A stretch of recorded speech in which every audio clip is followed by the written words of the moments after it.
The world's second largest population of the Delacour's Langur primate was recently discovered by conservation NGO Fauna and Flora International Vietnam, also known as FFI Vietnam.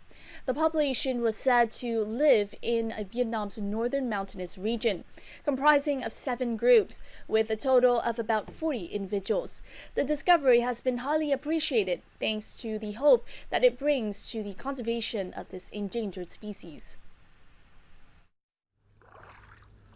Before the discovery, Delacour's langurs were known only to exist in Vân Long Nature Reserve, Vietnam, in the northern province of Ninh Bình. Showing concern about the survival of this rare primate, Fauna and Flora International Vietnam decided to work on other small remaining populations of Delacour's langur to find hope for conservation. It was known that Delacour's langur occurred in this area. The thing is that this population was thought to be smaller than what we found it to be, and so it was never seen as a high priority for conservation. So the change that has happened is that we've now got good evidence that this population is big enough to save it in that area where it lives. The scientists of FFI Vietnam have also identified a number of infants and juveniles among the groups. This means that they are breeding.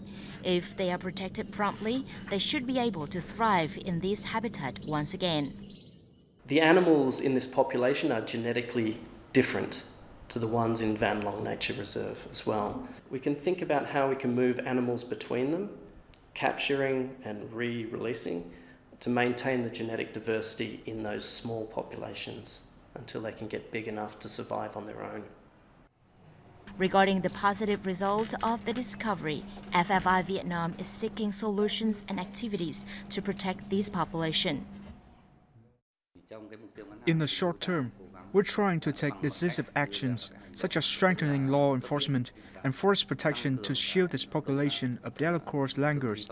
In addition, we are working with the Ministry of Agriculture and Rural Development and the Ministry of Natural Resources and Environment to seek a consensus among authorities about conservation. Over the past 15 years, the number of Delacour's langurs in Vietnam has dropped to about 8 populations from over 19 recorded in the early 1990s. Delacour's langur is a primate endemic to Vietnam and is also listed as one of the 25 most endangered primates in the world.